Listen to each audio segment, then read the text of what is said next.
I'm Holly Copsey of Virtually Priceless, and this is episode 17 of VPTV. Every week I share tips around productivity and learnings from growing my business rapidly over the last 5.5 years. If you already work with a virtual assistant or are considering working with one in the future, then ensuring you communicate effectively with each other is absolutely vital, and today's episode is definitely one for you.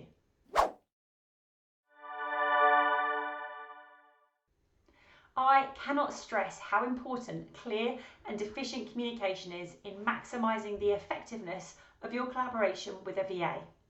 As we all know, good communication lies at the heart of any successful relationship, and this is certainly true when it comes to working with a VA, as you are trusting them with your brand, your reputation, and, depending on their role, possibly your clients, your finances, and your team.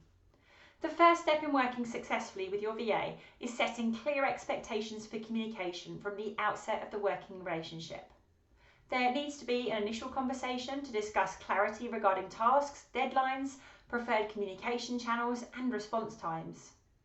With our clients, we try to adopt their preferred method of communication, which could be email, messaging apps such as Teams or Slack, project management platforms such as Trello, Asana, or ClickUp, and if they don't have a preference, we work closely with them to discuss the options and agree which would work well. It might be that you like to send voice notes, particularly when you're out and about, or that you liked a short check-in call every morning. Make sure you agree your primary mode of communication for routine tasks and updates, and then the best way to reach one another for urgent or important issues that might crop up. Another really important point to consider is providing detailed and specific instructions when assigning tasks, particularly in the early stages of working together.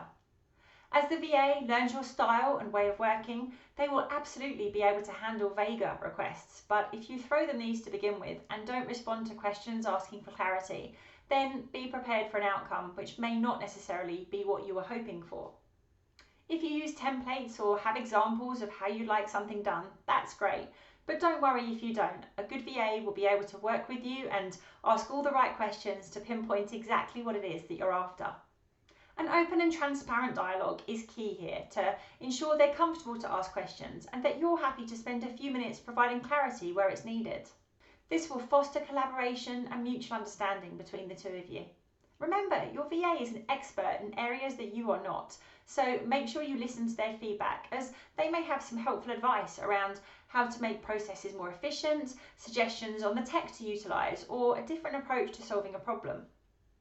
I would strongly suggest a weekly check-in meeting or call with your VA to review progress, discuss priorities, and to address any challenges or questions.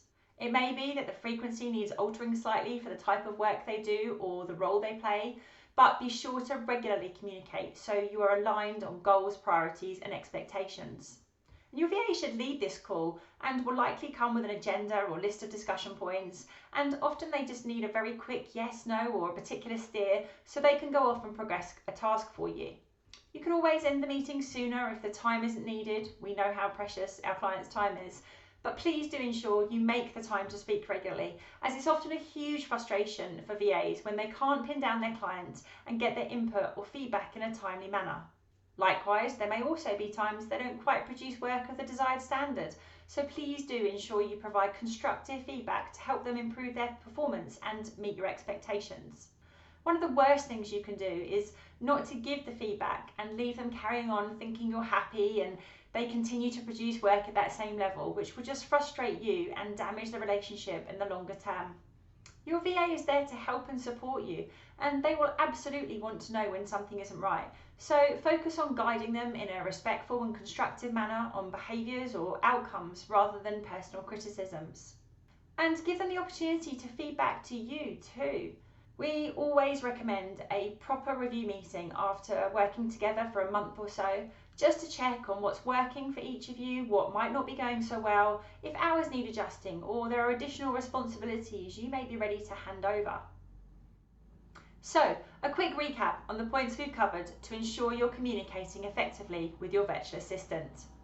Make sure you establish expectations from the outset, provide clear instructions wherever possible, maintain an open dialogue, schedule regular check-ins, and provide constructive feedback. I hope today's video has given you some food for thought and you feel confident to implement the strategies discussed to improve communication with your VA, or to start off your working relationship in the right way if you're looking to work with a VA in the future. Having a successful working relationship with a VA really can feel like you've hit the jackpot when you find someone who is a trusted partner, confident, sounding board and problem solver. So set yourself up for success and let them help your productivity soar. Thanks for watching. See you next week for episode 18.